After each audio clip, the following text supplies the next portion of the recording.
As you can see, I don't play spy very often, but I have watched many hours of spy trick stabbing tutorials. And the reason is, the trick stabs rely on being able to trick you. But these spy mains are so dumb that they just put this information out for free on YouTube. So if you don't want to get trick stabbed, what you gotta do is go on YouTube and look up trick stab tutorial and watch as many as you can possibly get your hands on. In particular, I recommend the rhythm trick stabbing tutorial by hold on, what's this guy's name? Liuti, and the long ass circle strafing tutorials by Cool Rule Dude. Watch those and you will never get stabbed again. But I'm just going to go over in this video the most common types of trick stabs and how to avoid them. I think trick stabs can be classed into 3 different categories. The first category are those that rely on level geometry. So stair stabs and corner stabs. Stair stabs are very easy. You've probably already figured this out. If you're chasing a spy and he goes up a staircase, what he's going to do is this and try and jump over you and backstab you. Now, most of the time, you'd probably just think, don't chase the spy up the stairs, but you actually have an advantage in this scenario because you know exactly what this guy's about to do. It's a very rare situation in TF2 where you know exactly what movement the player in front of you is about to make. And so if you play any class that can do decent amounts of damage, you can very easily just pretend to fall for the bait and then just shoot a rocket in the air when he tries to jump over you if your aim is good. Or my personal favorite, when you're playing pyro, just air blast. It's so easy. When he tries to jump over you, just air blast and then move out of the way, and now you have the high ground. It's very easy. So stair stabs, remember you can also stair stab off things that aren't stairs, like he might do that, for example. You know, just be aware whenever a spy jumps on anything that he's probably going to jump backwards and try and get on top of your head. And if you're playing pyro, it's a great time to use your air blast. If you're playing any other class, just make sure to be aware that that's what he's about to do and keep your distance. And maybe use the fact that you know exactly where that spy is going to be in the next second to shoot him in the face. So the next type of geometry-based trick stab is the corner stab, which obviously works by baiting you around the corner, and then when you come around the corner, swinging out wide. Now, the reason the corner stab works is because we are trained in 3D space to move in the most efficient way possible, which the most efficient way between 2 points is a line, so we generally take corners tight when we are playing this game, you know, just kind of naturally. And so the spy is taking advantage of that by baiting you around the corner, assuming you're going to take the corner tight, and so they can take the outside line, and then you show them your back. So, very easy. If you're chasing a spy and he goes around a corner, just take the corner as wide as you possibly can. And always remember to do this. Just take the corner right on the edge, because now he can't get behind you because your back's to the wall. It's very easy. And then you just get a free kill on a spy who's now standing here trying to trick stab you while you're over there, you know, shooting him in the face. So those are the first 2 kinds of trick stabs. They rely on level geometry.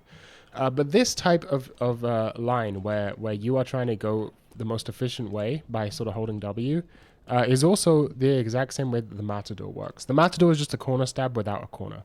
So the way the Matador works is that the spy is going to go one way while you're running towards him just holding W. You're going to try and cut the angle diagonally. So the spy is like here. He's moving, he's strafing, right, and looking one way.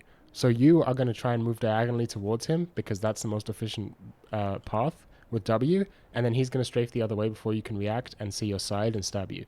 So all you do is just don't hold W. Just use your strafe keys, bro. And this completely neuters Matador. So that's like the average spy. You can also just stand still in that situation, right? You just sort of stand still and it's not going to matter. Door. That's the 3 most basic kinds of stabs that most spy players are going to be able to do. Those are the ones I can pull off. But the more advanced spy players are going to be able to work against players who are strafing. So the first 2 kinds of stab rely on level geometry. The second kind of stab, the Matador, relies on you holding W and trying to go the most efficient path. But the third kinds of stabs rely on the enemy spy reading your strafes and trying to judge where you're going to be so they can get behind you. This one is generally only more advanced spies can do this. It's really difficult to get the hang of. But when you meet a spy who's good at it, you know, they're kind of insane. And the way to counter that is, generally speaking, just to watch all of the tutorials to understand exactly what kind of stab he's going for. So a really common way to get a stab on someone who's strafing is, you ever been sort of locked in with a spy? I'll pretend that this wall is a spy, where you're trying to run away from the spy, and he ends up backpedaling next to you. So that's called a backpedal stab.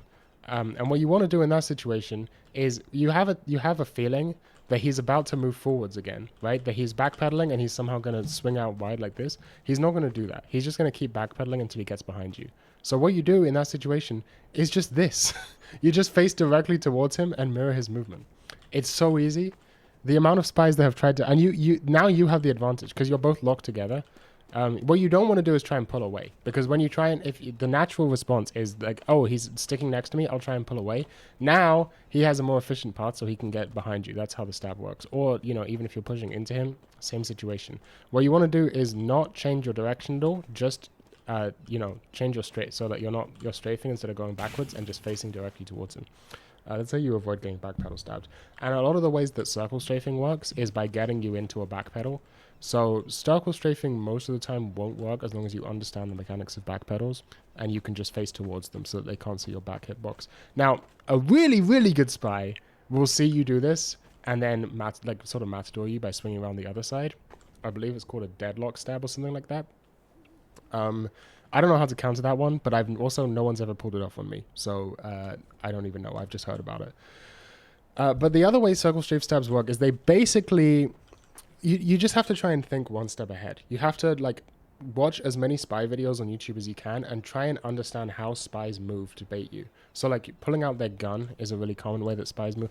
Please, for the love of God, if you're fighting a spy and the spy is over here and the spy pulls out his pistol and starts shooting you, do not run at him with your melee. Just never do it. It doesn't matter if you think you're good at the game.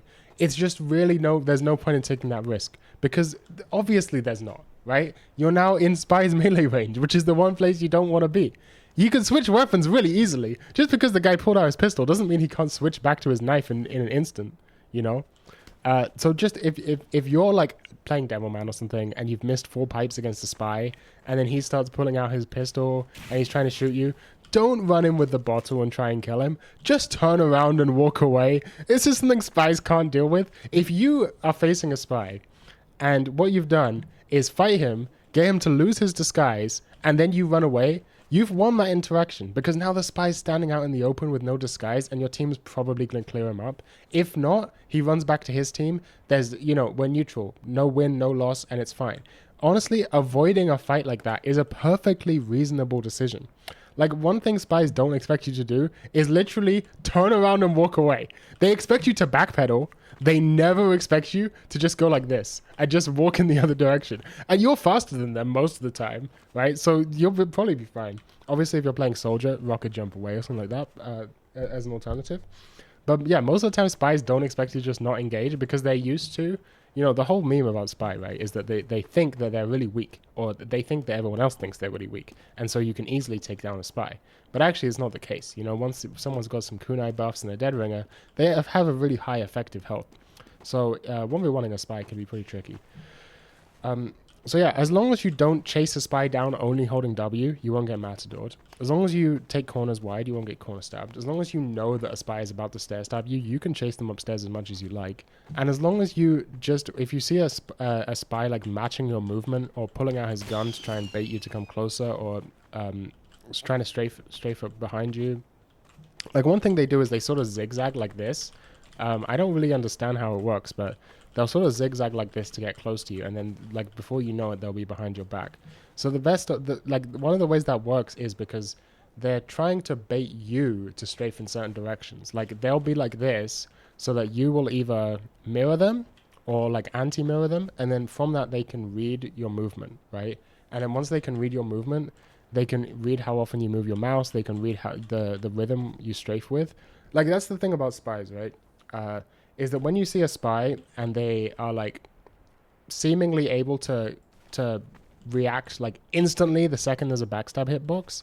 The way they're doing that is they don't actually react. They're guessing. They are like predicting your movement based on your rhythm, your personal rhythm of how often you move the mouse and how often you strafe. And they're predicting when you're going to turn their back, so they can basically like pre-click your back. They can react instantly because they're not reacting. They know when you're going to do it.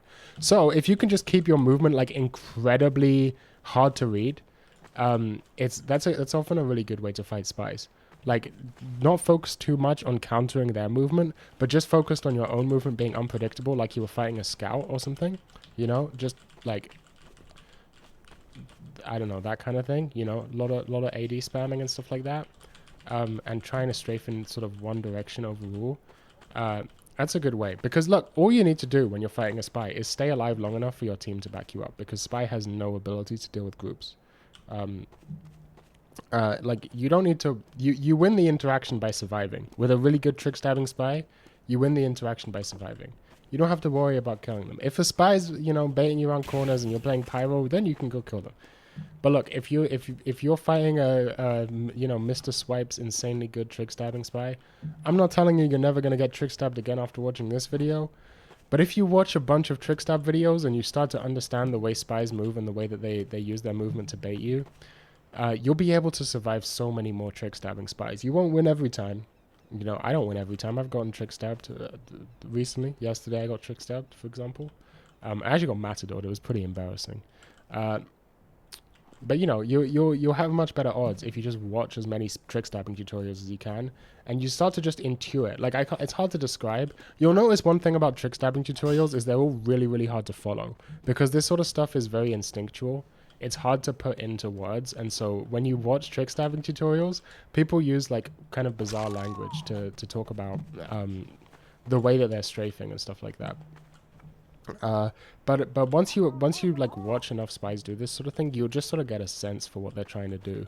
And most of the time they're trying to bait you to come closer to them with your melee out, ideally, because obviously that's when they stab you. So you just don't do that. You just stand still. And you make your movement unpredictable, and also you could just turn around and walk away, and that's a perfectly valid move against most spies, assuming that you're not playing like heavy or soldier with really low movement speed. And another thing is, obviously Pyro's main job is to spy check, or one of Pyro's main jobs is to spy check. But one thing I don't see Pyro's doing enough when they're dealing with like good spies is air blast. Like, it's like spy is like a demo knight. He relies on being in melee range to you. And Pyro versus Demo Knight matchup is easily in the Pyro's favor, because you can just air blast the Demo Knight away. It's the same case for Spy. If the Spy gets anywhere close to you, you just do that. And now he's up in the air somewhere, and he's going to be trying his hardest to get a surf stab, but he's going to fail because air blast disables air strafing, and people forget that every time. That's how you never get trick stabbed again. You take corners wide. Take corners wide, and you'll never get trick stabbed again. When you see a spy and he's doing, whoa, I'm gonna trick stab you. I've got the kunai. Look at my unusuals. You just do this. You just do that. It's so easy. It's so easy. You just stand still. And then what the spy will do is he'll try and face hug you, right? He'll try and, this is you. This pillar is you. He'll try and just do this, right? In this situation, you just have to be good. You just have to move your mouse in like really unpredictable ways. Because what he's trying to, like, you think, right, that you have to track him really well. This is why the face hugging works. What you think you're supposed to do in this situation where a spy is like strafing all around you trying to get a kill, and you're on demoman or something and you can't, so you're missing pipes left and right. What you think you're supposed to do is keep your crosshair on top of the spy at all times. But that is precisely what he wants you to do. He's going to try and bait you to go one way while he goes the other way and get basically a matador on you.